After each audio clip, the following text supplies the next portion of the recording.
Great. So thank you again for agreeing to do this training with us tonight. So if there's anything else you want to add, you can go ahead and do that. And other than that, you're welcome to go ahead and share your screen. I'm going to turn my camera off so that I'm not a distraction, so that way we can focus on the content and on the delivery. Perfect. Well, I appreciate you. Thank you so much for having me today. Let's see. Oh, okay, are you going to share it? Or do I share it? Here we go. I think I got it.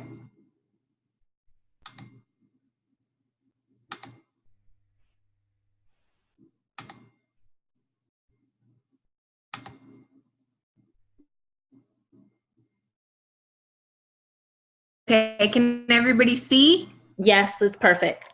Okay, great. So, LinkedIn optimization workshop. So happy to see I have project managers, coaches, realtors, travel agents here with me.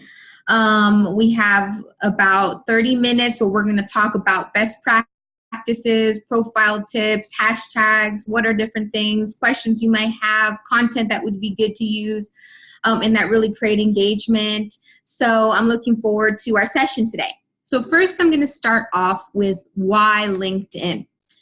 61 million LinkedIn users are senior level influencers and 40 million are in decision-making positions. So basically that just means that these are the people that are driving decisions that are on this platform. These are the target audiences you want to be looking for that are on this platform to search what you have to offer. LinkedIn is the #1 channel B2B marketers use to distribute content at 94%. LinkedIn also makes up more than 50% of all social traffic to B2B websites and blogs. So 90% of the social traffic was driven by the big 3 networks, with half of it coming from LinkedIn, if you see that little pie chart right there. 91% of marketing executives list LinkedIn as the top place to find quality content. And then LinkedIn has a perfect Moz domain authority of 100. So if you're not in the marketing world, what that means is that if you have a LinkedIn profile and somebody happens to search your name, LinkedIn is going to be, if not the top one of the top ones to populate. So a Moz score of 100 means that Google ranks them the highest always, and it's going to be one of your first or second organic listings.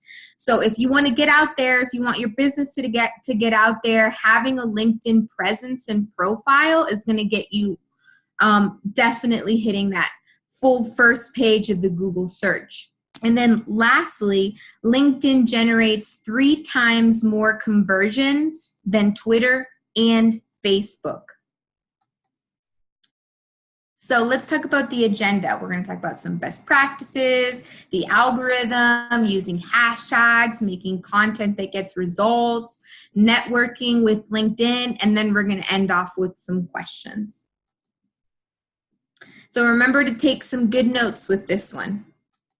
So here's some best practices. The headline should be clear, full of keywords, be what you do, potentially be how you do it, and then potentially be where you do it. But always keep in mind that it's 120 characters maximum. So this is how you should kind of portray your headline. I like to use these little pipes, what I used in the display, to actually separate the words to make it clear and concise what I'm trying to portray. And then so that's pressing above the enter bar, there's the pipe, and that's how you get that. So I like to spread each piece of what I do and separate it by that. And so what I mean by keyword full is basically words that you use in the industry that may display what you are. So I'm a digital marketing expert. I'm also help businesses reach their organic potential. And I also am an owner of the Marketing Gurus, which is a marketing agency. So that's what I do. That's how I do it, and that's where I do it.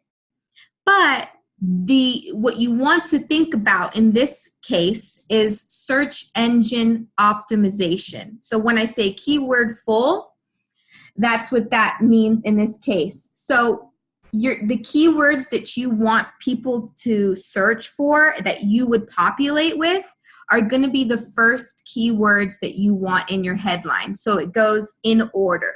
So digital marketing would be my first keyword. My second keyword might be the helping businesses reach their organic potential. And my third might be owner of the marketing guru. So you see how it goes in order of how I want to rank and how I want for people, when people are searching for that within the LinkedIn search bar, then I'm going to populate for digital marketing expert. So when you're putting in the keywords, put in the most important and relevant ones first, and then fill in the rest as you please. So the next part of it is your URL. So at the end of, so it's linkedin.com/in/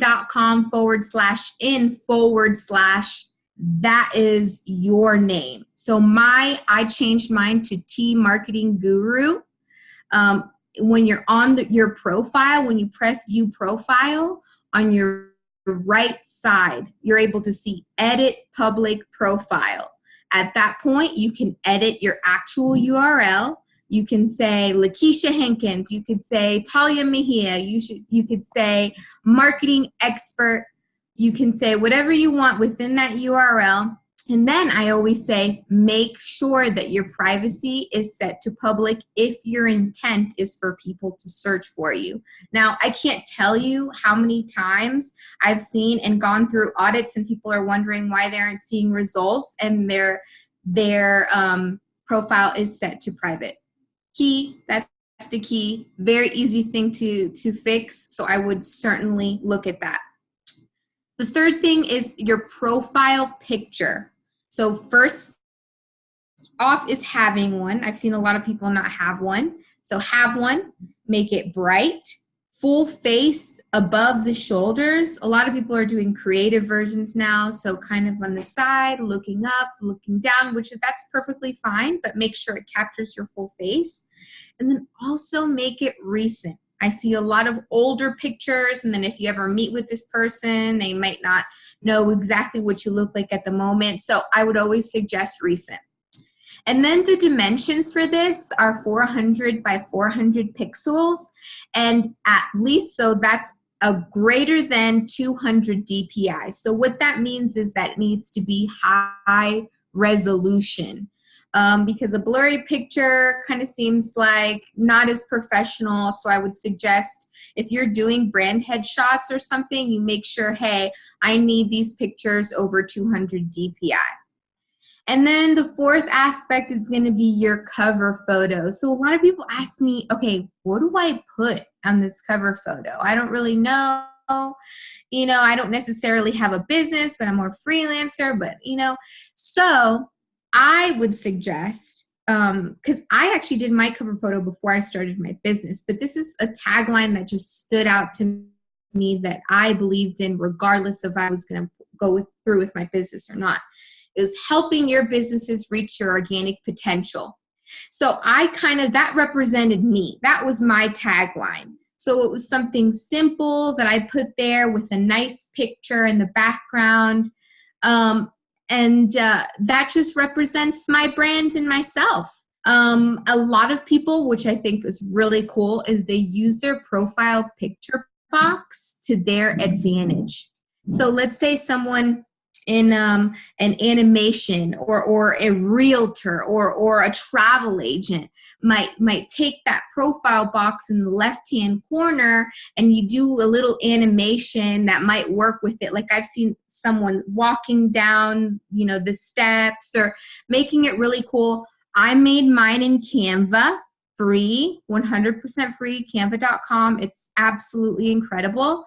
It's really not. Don't make this too much, because if you make it too much, you're going to take away from your profile. So just make sure that you make it represent you or your brand, make it simple, and then potentially use your profile picture box to your advantage, make it cute. So the dimensions on this are kind of weird because I have been doing so many cover photos for people, and I have seen these two sets of dimensions actually work. So LinkedIn says 1536 by 768, which is great for like a landscape picture or something that doesn't have any words or something like that. But when I did ones like for corporate businesses that had words in it and were in a box and needed to be framed, I saw that the margin needed to be really large and that it needed to be 6,450 by 1,650. So really play with those dimensions, especially depending on what type of images you're trying to put in there. But those are the two that work best with what I was trying to accomplish. Now, the summary. So they call this the about section now. So this is about you. Now, LinkedIn a lot of the times has this new feature where it'll pre-populate the summary for you using automation. So a lot of the things, it just pulls a lot of the keywords and your experience and everything and pulls the summary in together, which is very, very cool. So we're going to go into an example of a summary next, but how I would suggest you do it is start out with something about yourself.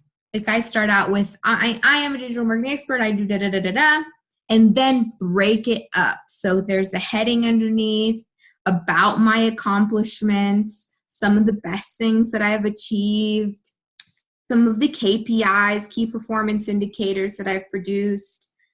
And then I break in again another heading. So my skill set, and then I bullet everything. And that's really how you want to think when it comes to writing everything on LinkedIn. When you're writing your articles, when you're writing a lot of the posts, you want to break it up. You want to make it easy for people to consume.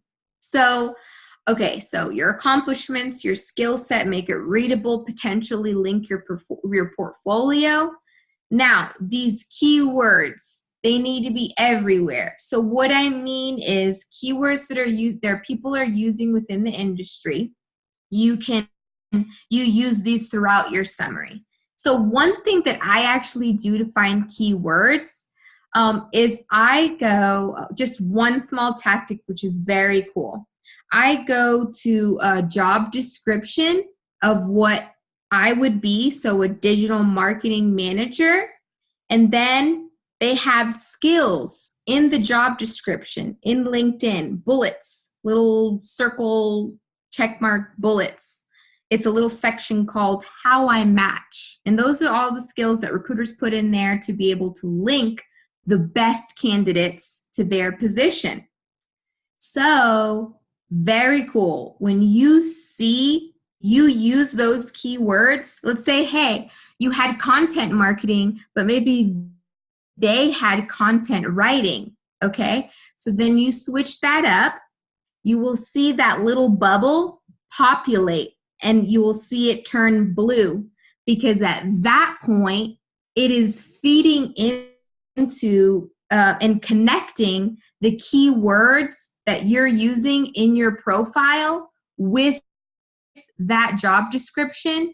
And then eventually you're going to be able to see that more people will come to you for that skill set because the search engine automatically optimizes that keyword to your profile.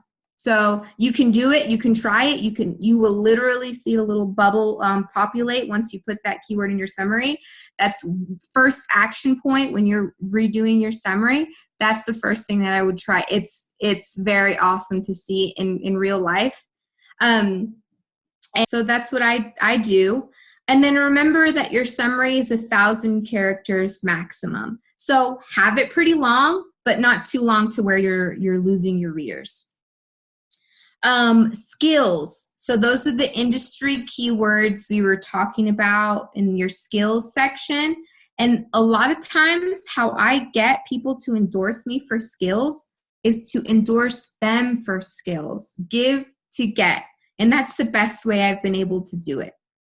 Now, experience section. So that's more about what you accomplished at your company. Maybe not you own that company, but the company that you're working for. So this is specific to what you have accomplished for them, what you do for them, and what KPIs, key performance indicators, you are able to produce for them. So keep it specific to them and the summary specific to you. Now, interests. So another way, for instance, I use Facebook the same way. I'll search groups in LinkedIn, and then I'll find people and connect with people through there, and then find different ways of, informational pieces, different ways to do things, and then share all my content to these groups as well. That's another great option for you to get more engagement of your posts, is sharing them in the groups. I would follow companies and associations. So the companies you've worked with, let's say you're affiliated with a few associations, follow them. Let's say you're at a networking event and there are companies there that you potentially would want to work with, follow them. We're going to talk about networking specifically in a little bit, but use those opportunities to connect so you can see and potentially network with them in the future and keep them top of mind. Some post, we're going to go into some post tips in a bit. So here's some summary examples.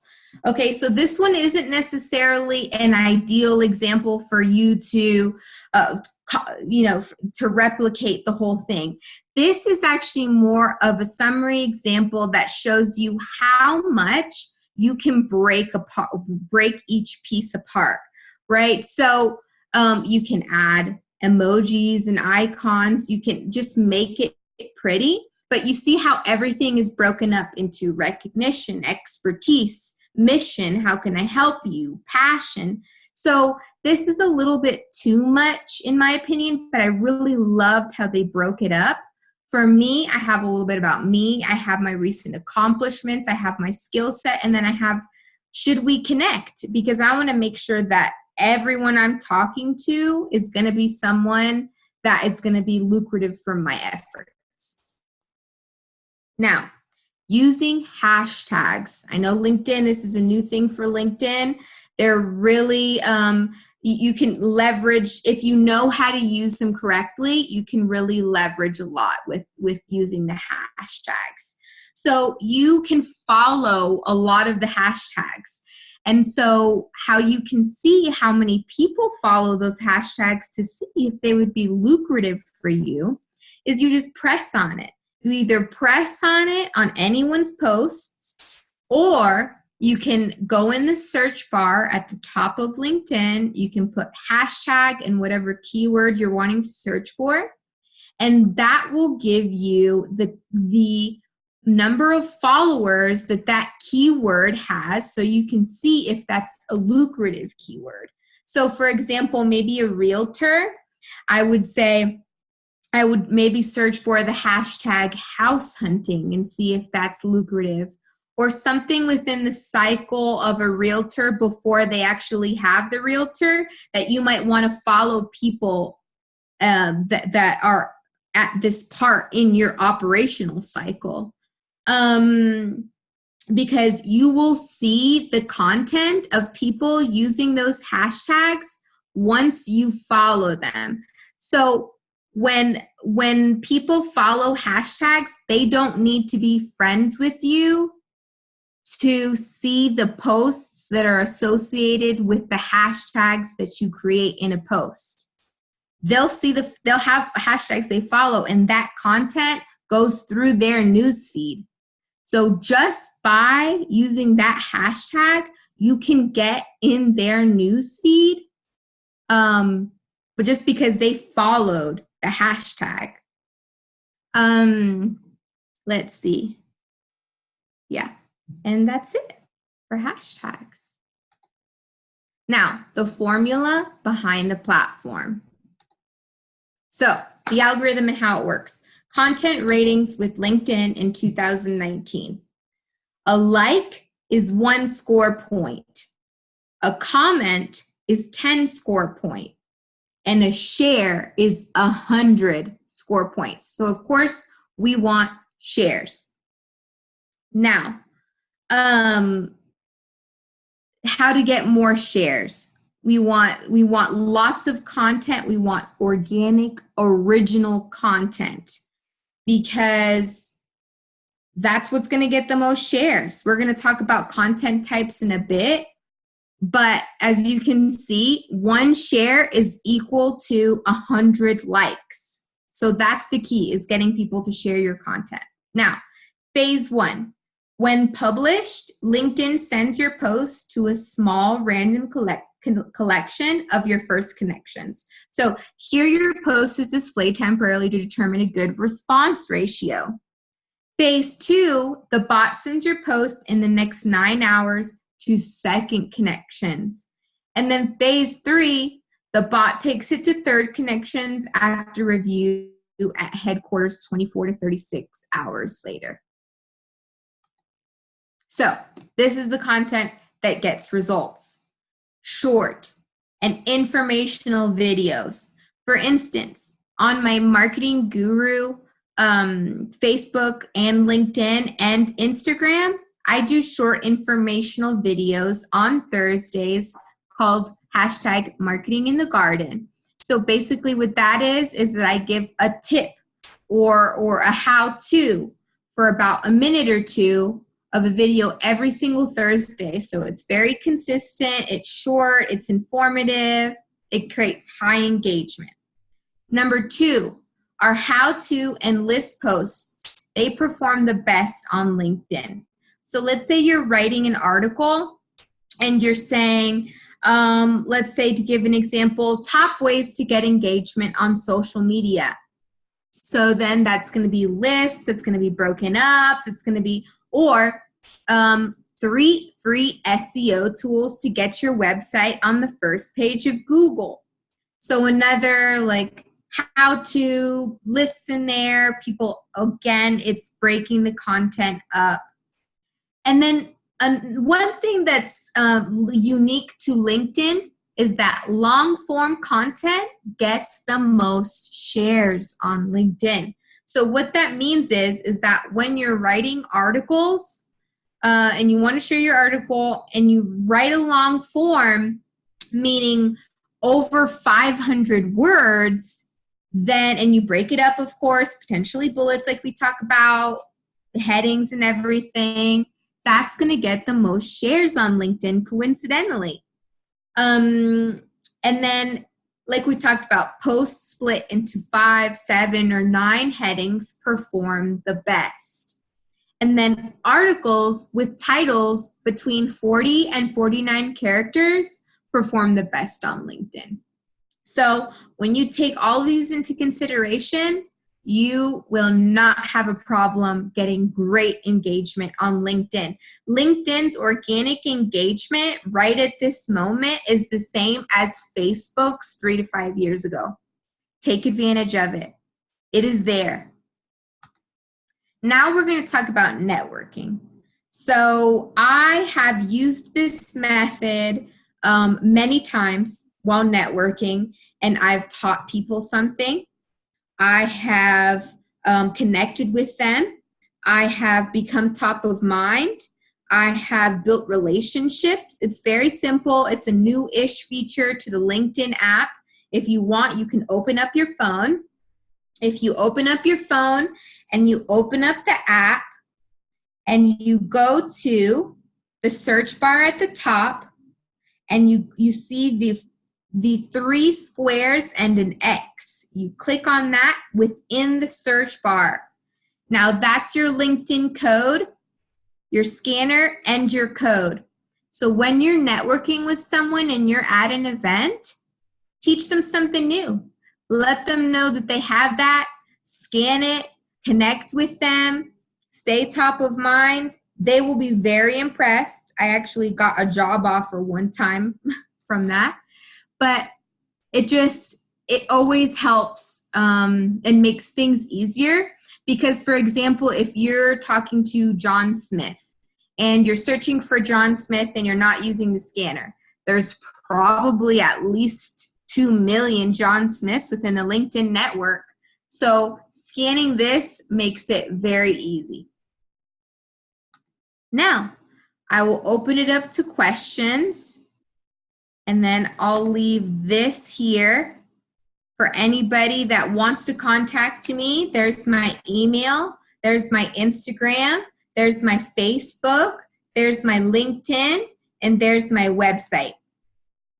So I'm opening it up to questions.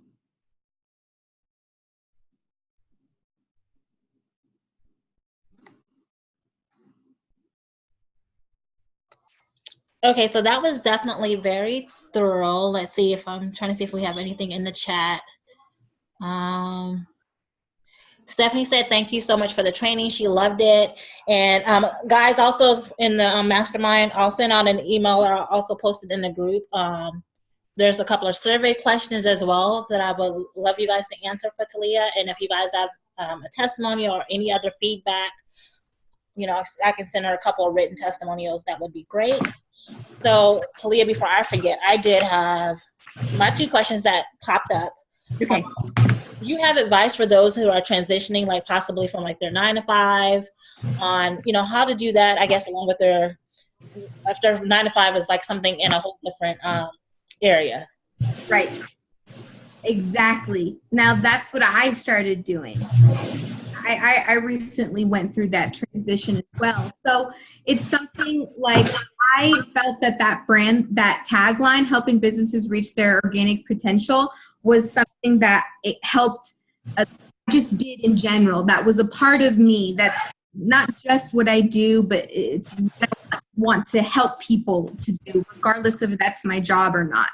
So kind of just, at first I started out with my cover photo just being like a generic image, transitioned to my brand, which was I have marketing in the garden. So then I added flowers, and then I transitioned and adding that tagline. So slowly my cover photo had its own evolution. And as I was, I never switched my like job experiences in my summary really until I finished that job, just because I didn't feel like it was fair to them. But slowly I added the cover photo. Then I changed my headline a little bit. So I didn't switch like the beginning part, you know, that I had, like we're doing, you know, digital marketing specialist, blah, blah, blah, blah with them. But then I added helping businesses reach their potential. So it's nothing like, I never added anything that was blatantly, you know, this is my new business, or, you know, I'm, you know, just blatant changes, but I slowly made those transitions. And then when I made the final decision, hey, I'm going to quit my job, I'm going to do this, I started transitioning my summary. So then I started adding what I wanted. Like I added the section at the bottom, would it be good for us to connect? And then I added I started transitioning my posts and my content to more informational and thought leadership pieces. So then people, they don't necessarily know that I own the Marketing Gurus, but they still come to me for thought leadership, for ideas. That's how you make those networking connections. And then they're like, oh, what, I saw that, you know, that video that you did. Then you start those conversations where you tell them your ideas. Then it grows and flourishes from there. But it was a slow transition. I didn't do it super quickly, but I definitely did start doing it within 6 months of knowing that I was going to switch my job. Okay, awesome. Thank you for answering that. And you touched a little bit on it earlier as far as like leveraging groups. I guess the gist of it of listening to the presentation, the best way to leverage the groups would be sharing kind of like your content, your expertise, or, you know, our articles there. Yes. Share your articles there, because then you'll get higher engagement on your posts. you'll see those analytics on those posts. I would definitely always look at your analytics for two reasons. A, you're going to see what works the best. So literally, I would literally take 3 months of your posts, put them in a spreadsheet, see what kind of engagement you get, and then see what kind of posts do better, work well, and then even do little A/B testing. You know, share one of your posts in a group, see if you get higher engagement. Then the next one, don't share in a group. See if that makes any difference. I am a true believer in analytics and A/B testing. And LinkedIn has a lot of those insights that you can get from the platform. And the business platform also has a ton of analytics that you can use. And they even have a new section that's content. So it literally pulls in from the hashtags that you follow, the associations and the interests that you have. It pulls in what you would want to share as content, making it easier for marketing. Gotcha. Okay. Thank you so much for answering that. You're welcome. Does anyone else have any questions or anything before we, sorry. Yeah, I had a quick question. I know you were mentioning about the keywords and stuff. So, and you did mention to get it off of the job descriptions. So are we getting it off of the, like, are we Googling these job descriptions? And forgive me because I did come in a little late. So that's why I'm trying to, I guess, backtrack. But are we Googling the job descriptions and like added in the bits and pieces into our about me profile? Or is it like a specific job description section on LinkedIn? Right, there is. And that was a great question. So on the top bar of where the search bar is, you have jobs. Okay, you see the little briefcase? Okay, so you have jobs. Then you click on your ideal job, right? So then you have, let's say right here, I have a marketing manager, and I'm just doing this, talking with you, doing it at the same time. I have a marketing manager. On that, I scroll down a little bit and I see how you match. Okay, so these are all skills that the recruiter is putting in when they do the job description. The recruiter puts in all these skills, keywords to make sure that on the back end, the search engine is linking you guys. So once you put in those skills that would be appropriate to your about section, okay, these bubbles are going to populate and you're going to start seeing more search appearances, more profile views, and potentially more recruiters reaching out to you if, you know, your job interests are open or your career interests are open. But that's how I see a lot of those keywords, because I don't always think about I think about the keywords that I use in marketing. I don't always think about, you know, some of the other keywords. Sometimes it's hard to like really, sometimes people are using, like I said, content marketing, but they use content writing, some simple stuff like that can skew the whole thing. You won't populate for content writing. You'll just populate for content marketing. So this is kind of solidifying and closing all of those gaps and making sure that you hit every single one of those keywords. Another great way to find those keywords is in the hashtags. And like I said before, you can, in the search bar, you can put hashtag and that keyword. It'll show you how many people are following it. So that shows you if a keyword is lucrative, if people are actually using it. Then you can use that keyword within your profile. It's a lot like search engine optimization for your website. That's exactly how you do it. People find those keywords, see if they work. And then what I would suggest you do is, if you are deciding to take this seriously and make all these changes and implementations, take your analytics today. So on your profile, you have Me, View Profile. And then you have your dashboard, so your analytics dashboard. Write who viewed your profile, your post views, and your experiences for today. Then make those changes.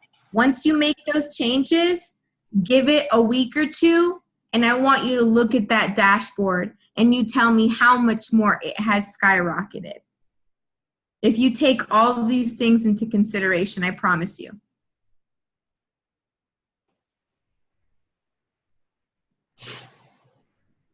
Sorry, that was. Thank you so much for answering that and stuff, because I totally assumed when you said the job descriptions, I was on the same roadmap as like Googling those job descriptions and, you know, finding the keywords there. So thank you, Stephanie, for answering that, and for Talia for clarifying. Kia, did you have a question? Yeah, so thanks Talia for giving us this information. Take your time out. It's a lot of great information. I used to use LinkedIn heavily in the previous years, but I slacked up maybe in this last year because I was so focused on getting my business off the ground. And I do not market or have my business listed on LinkedIn because it is pretty much a conflict of interest, I'm sure, because I'm a project manager for the corporate world, but I started my own like project consulting company. Right. So I have not listed myself on LinkedIn, and I heard you say how you slowly transition, but that's probably because you knew that you were leaving that company, right? And I think for me, I'm doing this as a backup, but also because I enjoy it. So I guess for me, I'm probably just going to have to, I guess what I'll do is try to use my personal page, but not, I mean, I won't talk about the business, but I'm trying to see how I could just at least I'm going to try to just jump back in and start using LinkedIn again, because I know it's a lot of changes since I've really paid attention to it. I get on there every blue moon, but it's like, I feel like I'm missing out a lot, or my business probably could grow a lot if it was on here, but I don't know how to keep it separate. Now my name is not within my business title, but I feel like is it like when you connect your business page to your personal page, or you just have to transition? Is that what you say? You transition your page over to your business page to keep all those same followers, right? Well, I'm still using my personal one. I haven't gotten an actual business. I mean, I've worked in tons of business profiles, but I don't have one for my business right now because I'm working more from my personal, more like freelancing positions. Have technically my LLC yet.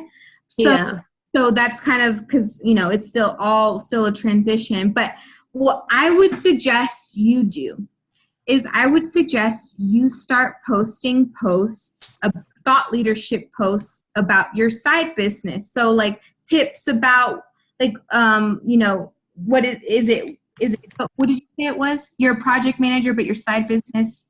Yeah, so I'm a project manager for a healthcare company, but I am but my business, it is a registered LLC, but it is a project consulting company. So project consulting company, right? So, well, then that would correlate really well. That wouldn't look weird because, you know, maybe it would look kind of weird if like you're a project manager, but then you're trying to sell lipstick or something like that. But that would correlate really well. You could start posting thought leadership videos, tips, how-tos, and stuff like that without specifically saying, hey, come to my product, come get my product, or like a really salesy pitch. Mm-hmm. Okay. I'm telling you, that's how I started, and people started coming to me, DMing me, hey, so I saw you were talking about LinkedIn, or hey, I saw you were talking about this, can I know more? And then is when I start, okay, I have this business that's a project consultative business and blah, blah, blah, blah, blah, blah, blah. Okay. So that is literally how I started myself. I just positioned myself as a thought leader. And there's so many low-hanging fruit that you could do, like small little tips, like Tip Tuesday, Financial Friday, stuff like that. Mm-hmm. Yeah. It's the same thing I kind of do already for my business, but just don't put the business name on the LinkedIn. Okay. I'm glad I asked that question because I would have just been sitting here and just not used LinkedIn, but that is definitely a great tip. I really appreciate that. Oh, that is definitely how I started. And that's how I got traction. And I'm going to be completely honest with you. That is when that's how I decided, wow, this is going to be really lucrative. Because a lot of people started coming to me And yeah. Well, you know what? This is going to be my sign to tell me that I need to transition and make the full transition. Right. Okay. Yeah, because it is my plan to not just work with entrepreneurs and small business, but I can handle like a small corporate business as well, Right. So like you said, freelance work and things like that. So that's how they would find me. Okay. Yep. Okay. I mean, it seems so simple, but I just did not think about that. So thank you so much. Right. And then another thing too is if you're starting like you're looking for more like freelance opportunities, I would look into Pro Finder. It's a LinkedIn it is a LinkedIn tool, and it connects service providers to businesses looking for those service providers. Okay, thank you. Yeah, so just Google LinkedIn Pro Finder, and you should find all that information on there. Awesome. I really appreciate it. Thank you. You're welcome. All right, ladies, does anyone else have any other questions? Thank you so much, Talia. You're welcome. Very helpful. Yay. I'm so happy. I really appreciate you guys. Email me, follow me on Instagram, like me on Facebook, talk to me. I'd be happy to help any one of you guys out. Okay, definitely will do that. Thank you. You're welcome. Have a good night.